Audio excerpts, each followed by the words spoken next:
اس چھوٹے سے گھر میں آج مکمل شور شرابہ تھا۔ دلہن کو تیار کرنے کے لیے محلے کی ہی لڑکیاں آئی تھیں۔ وہ بے جان وجود لیے سب دیکھتی رہی تھی۔ اتنی ہمت نہیں تھی کہ کچھ بولتی، بس چپ بیٹھی سب سہ رہی تھی۔ اسے مکمل دلہن کا روپ دیا گیا تھا۔ آج کے دن کے لیے راشد کی پہلی بیوی کا جوڑا اسے دیا گیا تھا۔ مکمل دلہن بنے وہ بے انتہا حسین لگ رہی تھی، ایک سوگوار سی دلہن جس کا دل مردہ تھا۔ تبھی بارات آنے کا شور اٹھا۔ ساری لڑکیاں بھاگ کر باہر بھاگی تھیں، جیسے کوئی شہزادہ اسے بیانے آ رہا ہو۔ اس کی ہتھیلیوں میں پسینہ آیا تھا، اس نے پریشانی سے اپنے ہاتھ مسلے تھے۔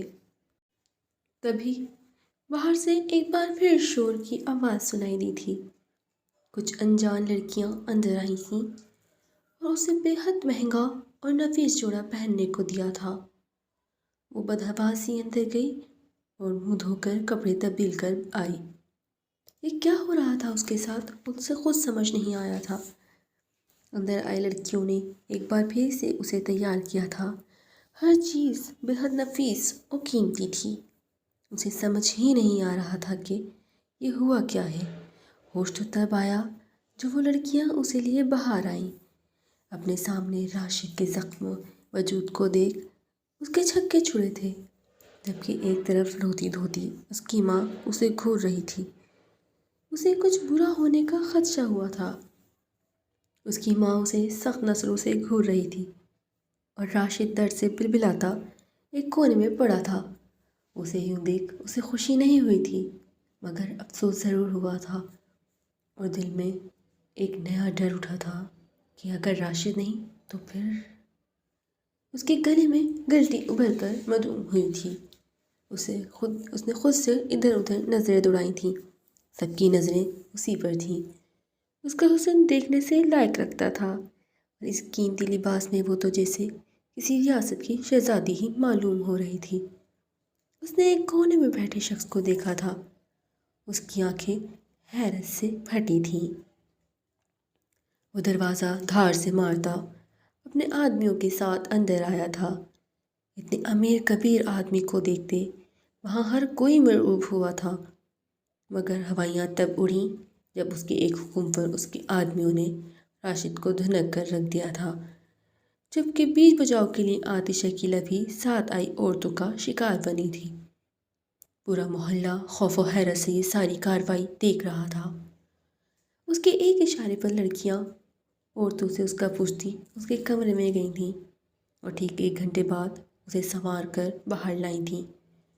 وہ جو بے حس بنا بیٹھا تھا اس کو دیکھتا رہ گیا۔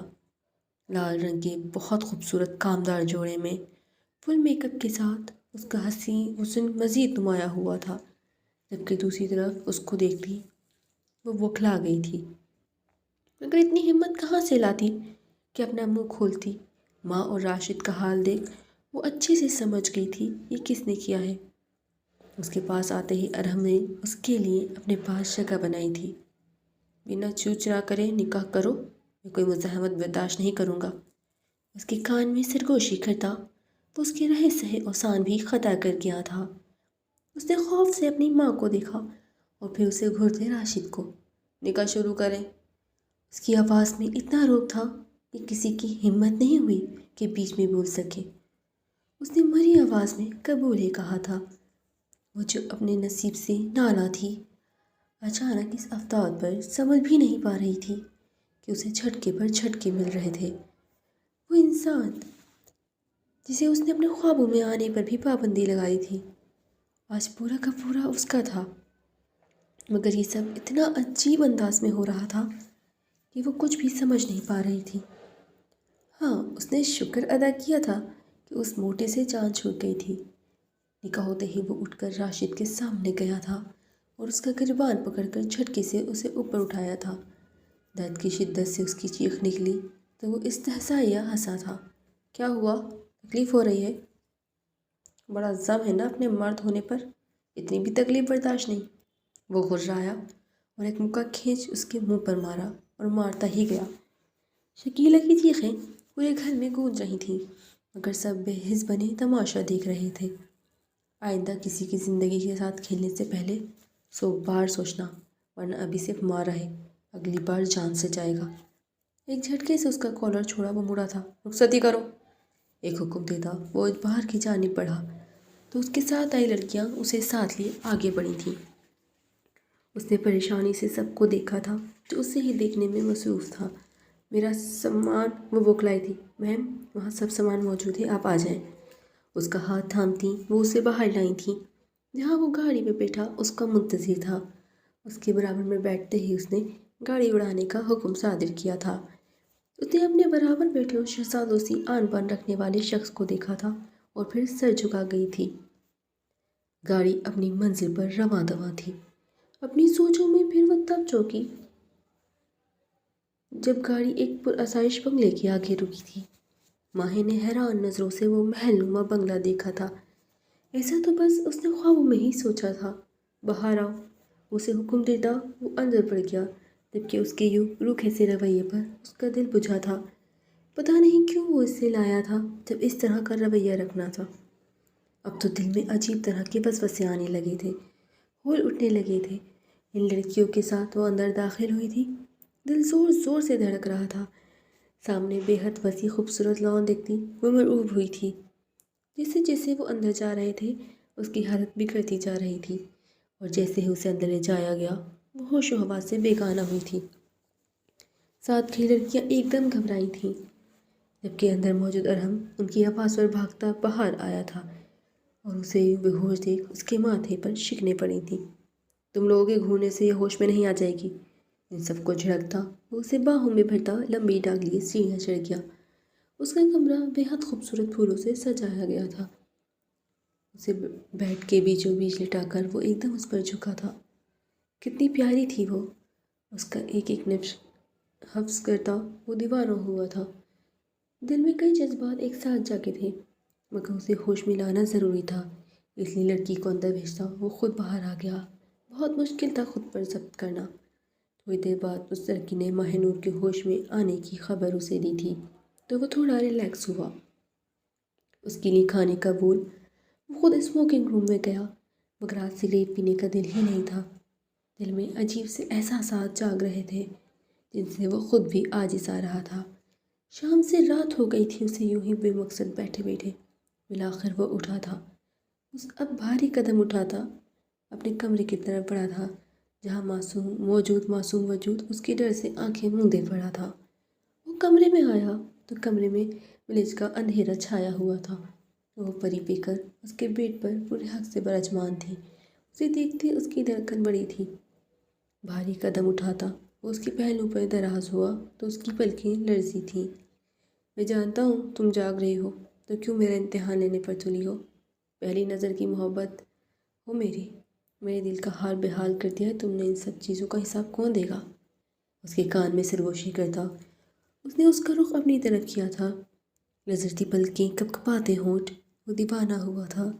تھوی جھک کر اس کے ماتھے پر اپنے پرحدت لب رکھے تو اس نے ایک دم مٹھیوں کو بھینچا تھا۔ آنکھیں کھولو، اس نے ایک حکم صادر کیا تھا۔ آنکھیں کھولو ماہے، اس کے لہجے میں اب سختی در آئی تھی۔ ماہے کو اس کے لہجے سے خوف آیا تھا، تبھی ڈرتے ڈرتے اپنی آنکھیں کھولی تھیں۔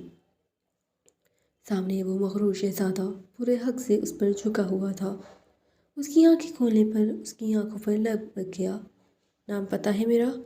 اس کے کان کے قریب آتے اس نے سوال کیا تو اس نے نفی میں سر ہلا دیا تو وہ مبہم سا مسکرایا۔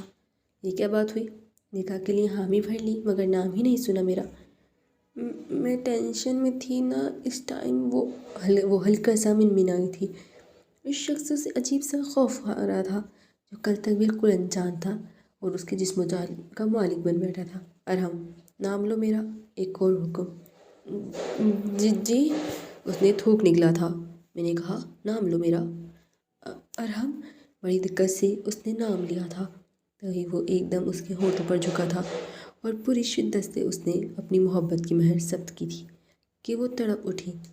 اس کی شرٹ مٹھیوں میں بھیجے اس کے خود کو اسے چھڑایا تھا، مگر وہاں گرفت آہینی تھی۔ اس کے ہونٹوں کو آزادی دیتا اب وہ اس کی گردن پر جھکا تھا۔ آہستہ آہستہ وہ اس پر پورا قابض ہوا تھا اور اس پر اپنی گرفت تنگ کر گیا تھا کہ وہ مزاحمت بھی نہ کر سکی۔ لمحہ لمحہ گزرتی رات اس کے جنون کو پاگل پن میں تبدیل کر رہی تھی۔ صبح اس کی آنکھ موبائل کی بیل کی آواز پر کھلی تھی۔ مندی مندی آنکھیں کھولے اس نے ٹائم دیکھا، جہاں صبح کے 11 بج رہے تھے۔ پھر ایک نظر اپنے پہلو میں اس کی شرٹ پہنے سوئی ماہی پر پڑی تو وہ اس پر جھک کر اس کا ماتھا چومتا اٹھ بیٹھا، جبکہ موبائل کی آواز پر اس کی نیند بھی کھلی تھی۔ رات ارہم کی سرگوشیاں، اس کو محبت کا احساس دلانا، وہ سمجھ ہی نہیں پا رہی تھی کہ ایسا بھی ہوتا ہے۔ ارہم نے اپنی کمر پر اس کی نبضوں کی تپش محسوس کی تو مسکرایا اور اپنا رخ اس کی طرف کیا۔ اٹھ گئی میری جان؟ اس کے بال ہاتھوں سے سنبھالتا وہ پیار سے بولا تو سر اس بات میں ہلا گئی۔ مجھے معافی مانگنی چاہیے تم سے، مگر میں کیا کروں؟ میں تو شاید تم سے بات کرتا، مگر تمہاری شادی کا پتہ چلا تو مجھے انتہائی قدم اٹھانا پڑا۔ میں جانتا ہوں تم اس سب سے خوش نہیں تھی جب بھی یہ کہ کیا مجھے معافی؟ کیسی باتیں کر رہے ہیں آپ؟ مجھ سے معافی مت مانگے آپ نے تو مجھے اس جہنم سے آزادی دلوائی ہے۔ آپ تو میرے محسن ہیں، مسیحا ہیں۔ میں آپ کی شکر گزار ہوں اور آپ کوئی اجنبی نہیں ہے۔ میں جانتی ہوں آپ کو، اس دن بارش میں بھی آپ کو پہچان گئی تھی، مگر اس وقت بہت ڈری ہوئی تھی۔ اس کا ہاتھ تھامے وہ اس پر اپنی محبت آشکار کر گئی۔ وہ اسے اکثر اخبار اور رسائل میں دیکھتی تھی۔ وہ اس کا کرش تھا۔ اس کی پہلی ملاقات جیسی تھی، وہ بے حد پریشان اور ڈری ہوئی تھی۔ مجھے اچھا لگا تم نے سچ بولا، مجھے سچ بولنے والے پسند ہیں، جھوٹ سے سخت نفرت ہے مجھے۔ اس کے گال سے ہلاتا وہ مسکرا کر بولا تھا، اب ریڈی ہو جاؤ، پھر مجھے نیچے ملو۔ اسے بولتا وہ فریش ہونے چلا گیا، جبکہ وہ حیران سے اسے دیکھنے لگی۔ کتنا عجیب رویہ تھا اس کا، مگر اس کے پاس کوئی آپشن نہیں تھا کہ یہاں سے اب کہیں اور جائے۔ اسے یہ رشتہ نبھانا تھا ہر حال میں۔ وہ نیچے آئی تو ڈائننگ ٹیبل پر بیٹھا اسی کا ویٹ کر رہا تھا۔ اس کے دیے لباس میں وہ دمکتی شہزادی لگ رہی تھی۔ ارہم نے ہاتھ بڑھا کر اسے اپنے پاس بٹھایا تو جھجکتی بیٹھ گئی۔ اتنی لوازمات اس نے اپنی زندگی میں کبھی نہیں دیکھے تھے جتنے اس وقت اس ٹیبل پر موجود تھے۔ وہ ایک ایک کر کے اسے پتہ نہیں کیا کیا سرو کر رہا تھا۔ اس کے چہرے کی چمک ہی انوکھی تھی۔ ماہی نے پہلی بار اسے مسکراتے دیکھا تھا۔ وہ مسکراتے ہوئے کتنا پیارا لگتا تھا۔ ماہی کا ہاتھ غیر ارادی طور پر اس کے گال پر گیا تھا۔ اس نے چونک کر اسے دیکھا تو وہ جھپ کر ہاتھ ہٹانے لگی، مگر وہ اس کا ہاتھ تھامتا لبوں سے لگا گیا تو وہ شرما گئی۔ تبھی ملازم نے آنے پر اس نے اپنا ہاتھ اس کی گرفت سے نکالا تو ارہم کے ماتھے پر شکنوں کا جال بنا تھا۔ ایک دم اس کا منہ اپنے ہاتھ میں دبوچے ہوئے بھڑکا تھا۔ آئندہ میرا ہاتھ جھٹکنے کی غلطی مت کرنا۔ غصے سے اس کا منہ چھوڑتا وہ لمبے ڈاک بھرتا باہر نکل گیا، جبکہ وہ آنسو بہاتی خود کو کوستی رہ گئی۔ کیا کر دیا میں نے؟ آج پہلے دن ہی انہیں ناراض کر دیا۔ وہ سخت مضطرب تھی۔ وہ کیبن میں بیٹھا سخت مضطرب تھا۔ اس بیچاری سے زبردستی نکاح کیا اور اب یہ سب۔ اس کی بھی تو کوئی غلطی نہیں تھی، وہ اتنی بولڈ نہیں تھی، مجھے سمجھنا چاہیے تھا۔ خود کو سرزنش کرتا وہ پریشان ہوا تھا، اگر وہ ناراض ہو کر چھوڑ گئی تو؟ اس کے دل میں ڈر کنڈلی مار کر بیٹھا تھا۔ پوری میٹنگ وہ پریشان ہی رہا اور وہاں سے فارغ ہوتے ہی وہ گھر کے لیے نکلا تھا، کیونکہ اسے ڈر تھا کہیں وہ اسے چھوڑ کر نہ چلی جائے۔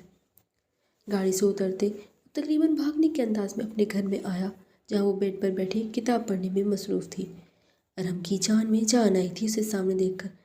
آگے بڑھ کر اس نے جلدی سے اسے گلے لگایا، اس کے گال چومے تھے تو وہ اس اچانک افتاد پر بوکھلا گئی تھی، مگر اتنی ہمت کہاں سے لاتی کہ اسے خود سے الگ کر سکی۔ بس اس کا لمس جا بجا اپنے چہرے پر محسوس کرنے لگی۔ ارہم اپنے کندھے پر سر رکھنے پر وہ مدھم آواز میں بولی تھی، آئی ایم سوری، مجھے نہیں پتا مجھے کیا ہو جاتا ہے، سوری۔ ارہم پلیز ایسے مت کہیں، میری بھی غلطی ہے، پلیز آپ اداس مت ہو۔ اس کا چہرہ ہاتھوں کے پیالے میں بھرتے اس نے محبت سے کہا تھا، جس پر وہ مسکرا کر اسے سینے میں بھیج گیا۔